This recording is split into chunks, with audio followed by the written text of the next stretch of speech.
हम आ चुके हैं अपने डे 22 के मास्टर सीरीज़ के टॉपिक पोस्ट मॉडर्निज्म पे। और पेपर 1 में हमने पूरा इन्वायरमेंट वाला यूनिट कवर अप कर लिया है। तो इन केस अगर आप उसको हल्के में ले रहे हो तो मत लो, वो भी देख लेना जाके। वन शॉट लेक्चर लिया है पूरा। और अब हम डे 22 में पोस्ट मॉडर्निज्म कर रहे हैं, क्योंकि आपको पता है कि यूजीसी नेट का नोटिस भी आ चुका है और अब ज़्यादा दिन बचे नहीं हैं। तो अभी तक अगर आप सीरियस नहीं हैं तो सीरियस हो जाइए और इस चीज़ को कंटिन्यू करिए, क्योंकि ये सीरीज़ आपको बहुत काम आने वाली है। तो जैसे कि अगर मैं बात करूँ डेरिडा की, तो हमने जैक्स डेरिडा और उनके बारे में सारी चीज़ें जानी थी, पढ़ी थी। तो उसके बाद ही अब हम पढ़ने जा रहे हैं पोस्ट मॉडर्निज्म। तो सबसे पहले हम जानेंगे कि पोस्ट मॉडर्निज्म होता क्या है। बात अगर हम करें कि पोस्ट मॉडर्निज्म जो है, अभी जैसे कि अभी हम लिटरेरी मूवमेंट्स पढ़ रहे थे ना, लिटरेरी थ्योरीज पढ़ रहे थे, वैसे ही पोस्ट मॉडर्निज्म अगर हम कहें तो ये केवल एक लिटरेरी मूवमेंट नहीं था, ये एक कल्चरल कंडीशन थी और एक फिलोसफिकल एटीट्यूड था। क्या था ये? अब मुझे यकीन होगा कि आप अगर मेरे से पढ़ते हुए हैं तो आप खाली हाथ तो नहीं बैठे होंगे, कॉपी पेन लेके बैठे होंगे। तो कथा सुनने नहीं आए हैं, मेन चीज़ें जो जो बताई जा रही हैं वो आपको नोट डाउन करते रहना है, क्योंकि this will help you a lot. Post modernism की अगर मैं बात करूँ तो ये ऐसा कोई केवल लिटरेरी मूवमेंट नहीं, एक कल्चरल कंडीशन और फिलोसफिकल एटीट्यूड की तरह आप इसको देखेंगे। It emerged after world war second and became dominant in 1960s to 1980s। 1960s से 1980s के बीच में आया है ये, और ये एक रिएक्शन था after the post against modernism search for deeper truth, unified meaning and grand narratives. अभी तक जितना मैंने मॉडर्निज्म पढ़ाया उसमें आपको बताया कि कैसे ये लोग एक यूनिफाइड मीनिंग और ग्रैंड नैरेटिव्स की तरफ बढ़ रहे थे मॉडर्निज्म वाले लोग। उसके अगेंस्ट में हमारा आया है पोस्ट मॉडर्निज्म, है ना। अगर मैं आपसे बात करूं कि आपको अगर ऐसा महसूस हो रहा है कि क्या कहाँ से पढ़ा रहे हो आप, क्या कनेक्टिविटी है, तो बेटा मैं आपको बताती हूँ कि फाउंडेशन सीरीज़ में मैंने एक कनेक्टिविटी वाली फुल कनेक्टिविटी की एक वीडियो बनाई है, जिसमें मैंने आपको पूरा बताया है कि कैसे British literature, literary theory, literary criticism, cultural studies, Indian literature, American literature, सारी कनेक्टिविटी कहाँ पे कैसे आ रही है वो वहाँ पे बताया हुआ है मैंने। और कुछ भी चीज़ अलग नहीं पढ़ाई जा रही है, आपको टॉपिक वाइज एक एक बताई जा रही है पूरा सीक्वेंस में। तो एक बार आप प्लेलिस्ट खोलोगे तो आपको सारा समझ आ जाएगा कि इसके बाद क्या कराया, इसके बाद क्या कराया, है ना जी। तो ये हमारी सीरीज़ है। तो हमने आपको बताया था कि डे 21 में it's not a promotion, it just a thing, कि मैं आपको बताना चाह रही हूँ कि हमने किस तरह से चीज़ें कवर अप की हैं। इन केस अगर आपने अभी तक नहीं की हैं तो you should have to do it. Day 1 to 10 में हमने साइकिल 1 में अपना पूरा ब्रिटिश लिटरेचर कवर अप कर लिया था, क्योंकि आपके पेपर में ज़्यादा दिन नहीं बचे हैं, तो आपको एक आइडिया होना चाहिए कि क्या चीज़ें कैसे कवर अप करनी है टॉपिक वाइज। फिर आप देख रहे हो ये डे 10 में हमने सारे ब्रिटिश लिटरेचर कर लिया। उसके बाद डे 11, 12, 13 से हमने लिटरेरी थ्योरीज स्टार्ट की थी टॉपिक वाइज, और आप देख सकते हैं हम डीकंस्ट्रक्शन डेरिडा तक हम आपको पढ़ा चुके थे, है ना। और पोस्ट कोलोनियलिज्म और पोस्ट मॉडर्निज्म को बिल्कुल भी इंटरकनेक्ट, मतलब एक सा मत समझ लेना, दोनों चीज़ें अलग अलग हैं, ठीक है। चलो हम आते हैं अपने मेन पॉइंट पे, जहाँ हम पढ़ रहे थे पोस्ट मॉडर्निज्म। तो पोस्ट मॉडर्निज्म आपको समझ में आ गया, ये वर्ल्ड वॉर सेकेंड के टाइम का है। और मॉडर्निस्ट की जो सर्च थी, मतलब मॉडर्निज्म में जो आपने देखा कि वो deeper truth, unified meaning, grand narratives की तरफ बढ़ते जा रहे थे ना, उससे अलग हटके हमारा आ गया पोस्ट मॉडर्निज्म। सिंपल फॉर्मूला आपको क्या याद रखना है कि modernism said there is a deep meaning but it's hard to find. Modernism ने कहा कि एक डीप मीनिंग तो होता है, बस उसको ढूंढना मुश्किल है।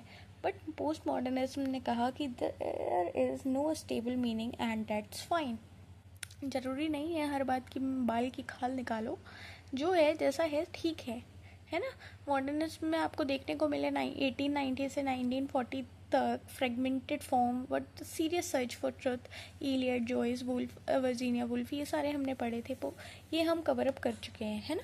पोस्ट मॉडर्निज्म में वही हमने जो 1950 ऑनवर्ड्स हमारा बड़ा है, उसमें हमने फ्रेगमेंट्स तो देखे but मॉक्स the very idea of truth itself. अब इसमें हमें जो मेन फिगर याद रखने हैं, the main philosopher of post modernism, वो हमारे हैं लियोटार्ड।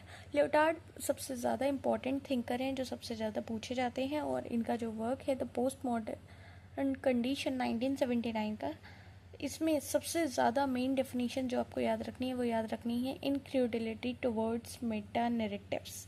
मेटा नैरेटिव्स हम पढ़ रहे थे ना, बताओ जिन जिनको मेटा नैरेटिव्स नहीं मालूम है तो बेटा आपकी तैयारी ठीक नहीं चल रही है, आपको ये सीरीज़ ज्वाइन करने की सख्त ज़रूरत है ना। और जिनको मालूम है ज़रा मेरे को एक बार कमेंट डाउन करके बता दो कि इसका मतलब क्या होता है मेटा नैरेटिव्स का, जिससे मुझे भी पता लग सके कि आपकी तैयारी कितनी अच्छी चल रही है। तो लियोटार्ड्स की जो डेफिनेशन है पोस्ट मॉडर्न कंडीशन में, वो आपको ये याद रखना है ऐसे डायरेक्ट भी पूछ लेते हैं कि इनक्रेडिलिटी टुवर्ड्स मेटा नैरेटिव किसकी डेफिनेशन है, किसने डेफिनेशन दी है। तो मेटा नैरेटिव्स क्या होते हैं? मेटा नैरेटिव्स बहुत ही ओवर रीचिंग स्टोरी सिस्टम्स होते हैं जो ये दावा करते हैं कि वो सब बता देंगे। Meta narratives these are big overarching stories system that claim to explain everything. इसमें सबसे पहले आप देखेंगे the enlightenment narrative, science will free humanity, the Marxist narrative. देखो सबका अपना अपना नैरेटिव आया है इसमें, है ना। मेटा नैरेटिव में एनलाइटमेंट नैरेटिव में क्या बात आ रही है कि science will free humanity. Marxist narrative में क्या आ रहा है? History moves towards a classless society. Marxist में मैं अभी पढ़ा के आ रही हूँ, तो डोंट एक्सपेक्ट कि आप मेरे से कहो कि मैम मार्क्सिज्म आप नहीं पढ़ाया है मैंने। religious narrative, God gives life meaning and the progress narrative that humanity keeps improving। Leotard वहीं पे कहते हैं कि पोस्ट मॉडर्निज्म जो है वो सारे ग्रैंड नैरेटिव्स को रिजेक्ट करता है। After Auschwitz, after Hiroshima, how can we believe in progress और रीजन सेविंग एस। जो हिरोशिमा में आपने देखा जो भी चीज़ें हुई थी, उसके बाद वो कैसे बिलीव कर सकते हैं कि प्रोग्रेस या रीज़न हमें बचा रहा है ना। तो उन्होंने कहा ये सारे जितने भी ग्रैंड नैरेटिव्स बन रहे हैं इन सबको हम रिजेक्ट करते हैं। और उन्होंने अपना इंट्रोड्यूस किया कि language games borrowed from Wittgenstein, that means meaning is always local, contextual and rule bound, not universal. अब बात ये आती है ना कि देखो द थिंग इज कि मेरे को है पढ़ाने का शौक, ठीक है, मैं चाहती हूँ आपको बेस्ट चीज़ें पढ़ाऊँ, समझाऊँ, बताती जाऊँ। बट द थिंग इज़ कि due to some medical conditions और अनअवॉइडेबल थिंग्स जो नहीं संभल सकती थी, तो उस वजह से थोड़ा सा गैप हुआ है। I am really very sorry for that. But the thing is कि अगर आपको अभी भी मतलब एक चीज़ से इंतलाह कराना चाहती हूँ कि आपको कंटेंट में कोई कमी नहीं मिलेगी। हो सकता है मेरे पढ़ाने के तरीके में, मेरे बोलने के तरीके में आपको थोड़ा 19-20 का फ़र्क मिले, क्योंकि जब इंसान एक ज़्यादा मेडिकेटेड जोन में चला जाता है ना, तो आई बिलीव कि वो अपना 100% नहीं दे पाता है ना। क्योंकि वो फिज़िकली इतना ज़्यादा ऐसा नम्ब फील होने लगता है कि वो चीज़ें नहीं निकल पाती हैं उतना 100% जितने निकलना चाहिए। तो हो सकता है आप उतने अच्छे तरीके से मेरे से नहीं समझ पा रहे हो, आपको लग रहा हो कि मैं उतने अच्छे तरीके से नहीं समझा रही हूँ आपको, बट मेरी पूरी कोशिश रहेगी in the best way possible I can explain you everything that is required for your exam. और एग्ज़ाम पास आने वाला है, और मैं जो मैंने इस मास्टर सीरीज़ में आपसे वादा किया तो मैं आपको वो भी नहीं तोड़ने वाली हूँ। मैं आपको पूरा ये 50 दिन की सीरीज़ ये पूरी कराने वाली हूँ, इसमें आप निश्चिंत रहिए। बट द थिंग इज़ कि थोड़ा सा सपोर्ट और थोड़ा सा अंडरस्टैंडिंग बना के रखिए, जिससे मेरे को भी बेहतर फील होगा और आपको भी चीज़ें, आपको भी कंटेंट मिलता रहेगा, है ना। लियोटार्ड, अभी तक आपको समझ आया होगा कि पोस्ट मॉडर्निज्म में हम मॉडर्निज्म का जो भी आइडिया है उसको हम रिजेक्ट कर रहे हैं और उसके आगे बढ़ रहे हैं। और क्योंकि ऐसी ट्रेजेडीज़ हो गई कि अब उनका पूरा भरोसा उठ गया है रीज़न से, ट्रुथ से, और जो भी हम एक ढूंढ रहे हैं कि इसका मतलब ये, इसका मतलब ये, तो सारे ग्रैंड नैरेटिव्स को वो रिजेक्ट कर रही हैं। अब पोस्ट मॉडर्निज्म लिटरेचर के की फीचर्स क्या हैं? तो सबसे पहले आता है metafiction, that fiction that is aware it is fiction. ये ऐसा वर्ड है ना, ये सारे कीवर्ड्स हैं, देखिए ये सारे कीवर्ड्स बहुत काम के हैं, तो इनको हल्के में मत लीजिएगा, है ना।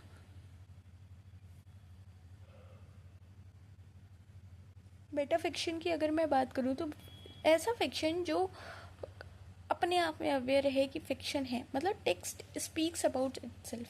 लाइक आप रशीदीज़ का मिडनाइट चिल्ड्रन, इसको आप नहीं छोड़ सकते हैं, ये आपको पढ़ना ही पढ़ना है। रशीदीज़ का मिडनाइट चिल्ड्रन, जो बच्चे मेरे से पढ़ते हैं वो अपनी कॉपी में एक अलग स्पेस बना के रखते हैं और उसमें ये जो जैसे मैं टर्म्स बोलती जाती हूँ कि ये आपको पढ़ना ही पढ़ना है, ये आपको करना ही करना है, वो टॉपिक वो अलग एक लिस्ट बना लेते हैं, वो एज अ होमवर्क वो उसको कंप्लीट करते हैं। तो इन केस आप अगर नए हैं तो आपको भी ऐसा ही करना है। मेटाफिक्शन आपको समझ में आ गया होगा। फिर हमारा आता है pastiche, that is mixing styles, genres and historical periods without hierarchy or irony. मतलब जैसे पैरोडी में हम देख रहे थे एक हियरकी चल रही थी, है ना, एक सिस्टमेटिक चल रहा था। वहीं ये क्या है, ये हर चीज़ को मिक्स कर देना और हिस्टोरिकल पीरियड्स को भी, और कोई भी हियरकी आयरनी नहीं रखना। वहीं पैरोडी और आयरनी में हम क्या कर रहे थे, मॉकिंग earlier forms with playful exaggeration. बात क्या है कि हाँ, यहाँ हम हियरकी नहीं रख रहे हैं, यहाँ पे हम क्या कर रहे हैं, यहाँ पे हम अपने से पहले जो चीज़ें हुई हैं उन्हें हम उन पे हम बात कर रहे हैं, है ना। That is parody and irony. Intertextuality again a important keyword you have to write down. Intertextuality, a text is always a mosaic of other text from Kristeva via words. ये क्रिस्टेवा वाली चीज़ें भी मैंने सारी पढ़ाई हैं। की फिगर्स में रोलैंड बार्थ्स का भी मैंने पढ़ाया हुआ है, उसमें भी मैंने आपको बताया था कि इंटरटेक्चुअलिटी मतलब उनका कहना है कि हर एक टेक्स्ट किसी ना टेक्स्ट से इंटरकनेक्टेड है, दैट इज़ इंटरटेक्चुअलिटी। वहीं मैं बात करूँ फ्रेगमेंटेशन की, तो fragmentation includes non linear plots, multiple voices and broken chronology. Hyperreality is the simulated media world free more real than reality, है ना। hyper reality, that is hyper reality. Historiographic metafiction, fiction that reimages real history while admitting it is fictional. देखो ये सारे ऐसे keywords हैं जो बार बार आते हैं, बार बार पूछे जाते हैं, तो इनको बिना किसी परेशानी से इतना इजी लैंग्वेज में लिखे है ना कि एक एक बार ऐसे ऐसे पढ़ोगे तब भी समझ में आ जाएगा, है ना। मेरे को अंदर से इतना ख़राब लग रहा है कि मैं अपना 100% दे के आपको नहीं समझा पा रही हूँ। मतलब द थिंग इज़, मेरा दिल और दिमाग दोनों कह रहा है कि हाँ मेरे को पढ़ाना है, मेरे को आपको समझाना है, ये करना है, बट बॉडी उस तरह से रिस्पॉन्ड नहीं कर पा रही है ना।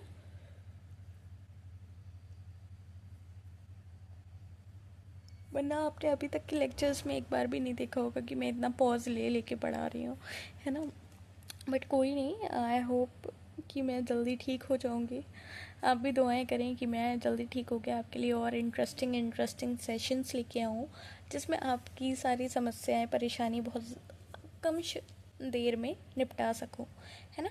हाइपर रियलिटी आपको समझ में आ गया होगा। हिस्टोग्राफिक मेटाफिक्शन की अगर मैं बात करूँ तो fiction that re images real history while admitting that it is fictional, that is historiographic metafiction.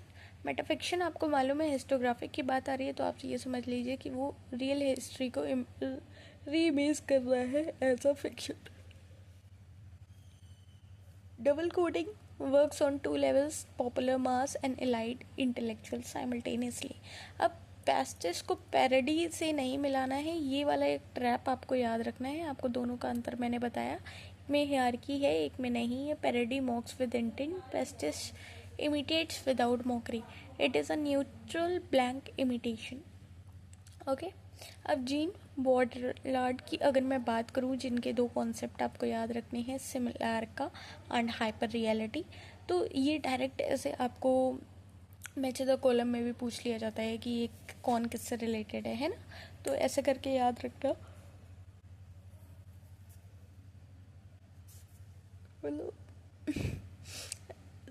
सिमिलैक्रम अगर मैं बात करूँ तो ये आप याद रखेंगे, जिसका प्लूरल होता है सिमिलैक्रा, है ना। ये होता है a copy that has no original, एक ऐसी कॉपी मतलब जिसका कोई ओरिजिनल नहीं है। Like media advertising in virtual words create hyper reality, a world of science that refers only to other science. तो ये दो कॉन्सेप्ट आपको याद रखने हैं इनके। एक सिमिलैरिका एंड एक hyper reality. For example, I have a Disney theme park doesn't represent America. एक डिज्नी थीम पार्क जो है वो अमेरिका को रिप्रेजेंट नहीं कर रहा है, but it is more America than the real America for many tourist. The simulation becomes more real than the real. That is the simulacra and hyper reality. अगर मैं बात करूं की वर्क सिमुलैक्रा एंड सिमुलेशन की 1981 की, तो इसमें 4 स्टेज बताई गई हैं इमेज की. That it reflects reality, mask absence of reality has no relation to reality at all. ये 4 स्टेज आप याद रखेंगे. वहीं आप अगले की फिगर याद रखेंगे, फ्रेडरिक जेम्सन. मतलब मेरा तो दिल भी नहीं कर रहा है कि मैं ये वाला लेक्चर आपको पोस्ट कर दूं, अपलोड कर दूं, क्योंकि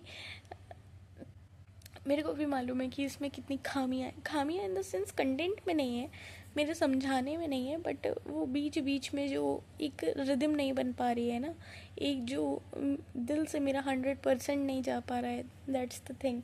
अब मैं इधर पढ़ा रही हूँ, इधर मेरे आंखों से पानी बह रहा है ना. इधर मेरे को बार बार ऐसे सांस फूलना जैसा लग रहा है ना. तो these kind of things are like कि मैं इसका कुछ कर भी नहीं सकती, है ना. बट कोई नहीं, चलिए. फ्रेडरिक जेम्सन की अगर मैं बात करूं तो Marxist take on post modernism. अभी तो हम जैसे मेटा नैरेटिव्स देख रहे थे, उसमें हम अलग अलग नैरेटिव देख रहे थे.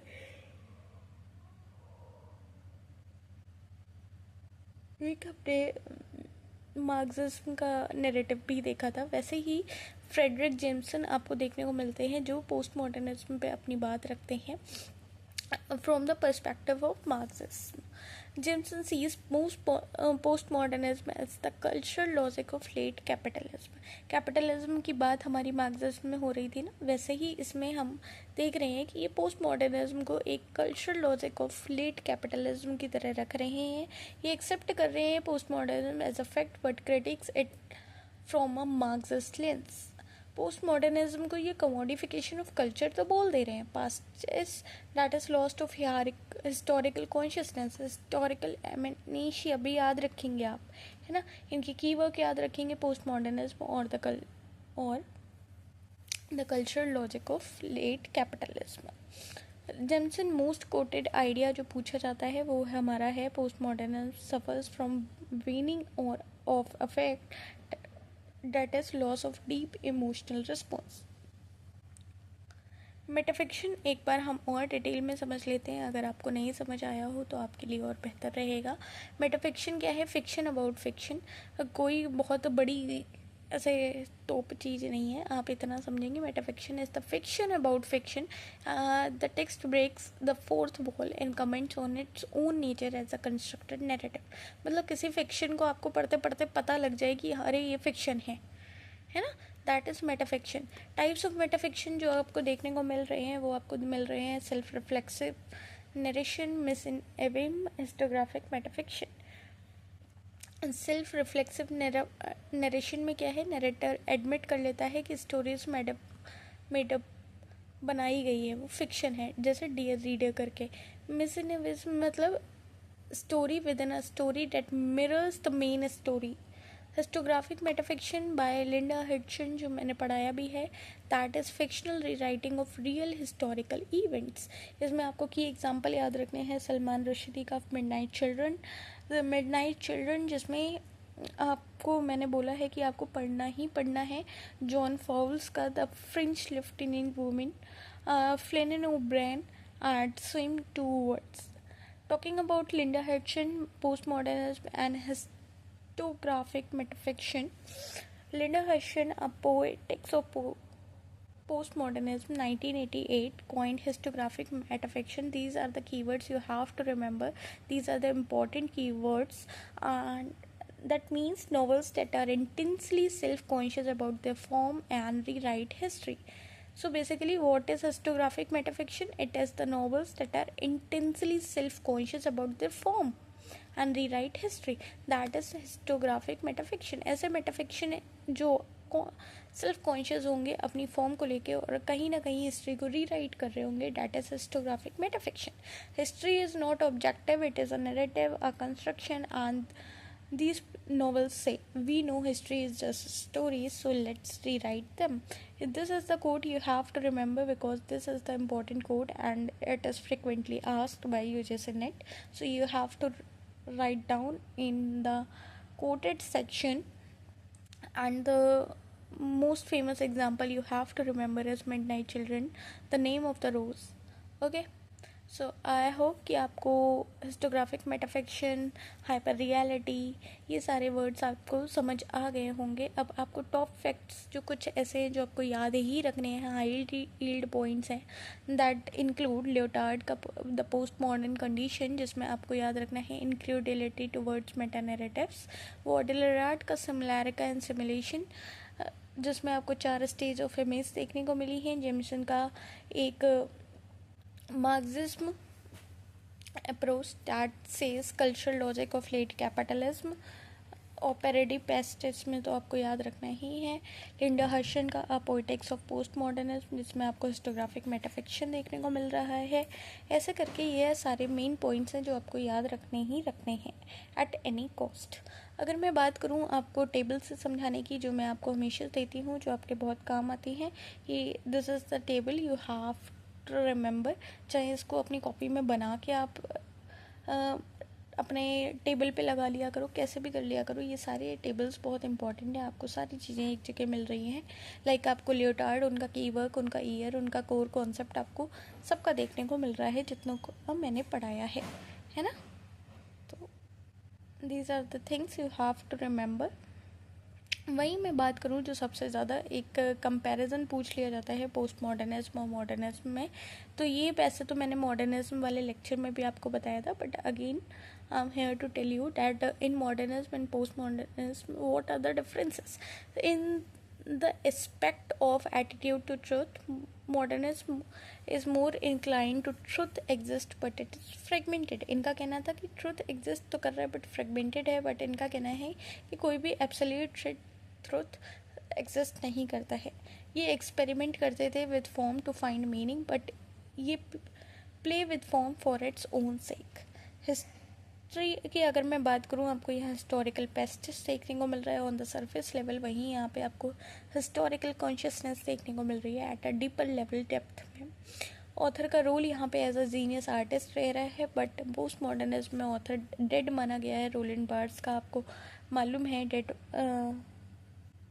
है ना, पढ़ाया है मैंने वो वाली बात. और यहाँ पे टेक्स्ट प्लूरल रखा गया है. Death of the author Roland Barthes का मैं काफ़ी बार पढ़ा चुकी हूँ, तो अभी तक आपने नहीं पढ़ा है तो पढ़ना है आपको. नैरेटिव्स की अगर मैं बात करूँ तो still seeks coherent narrative and post modernism it reject master narratives entirely. Tone यहाँ पे आपको सीरियस, ट्रेजिक, एंशियस, वहीं पे प्लेफुल, आयरनिक, सेल्फ मॉकिंग देखने को मिल रही है. की डिवाइस कौन कौन सी यूज़ हो रही हैं? Stream of consciousness, Virginia Woolf, symbolism आपको देखने को मिला टी.एस. इलियट, वुल्फ जॉयस के वर्क्स में. वहीं आपको पोस्ट मॉडर्निज्म में मेटाफिक्शन, पेस्टिस, पैरोडी, इंटेलेक्चुअलिटी देखने को मिल रहा है.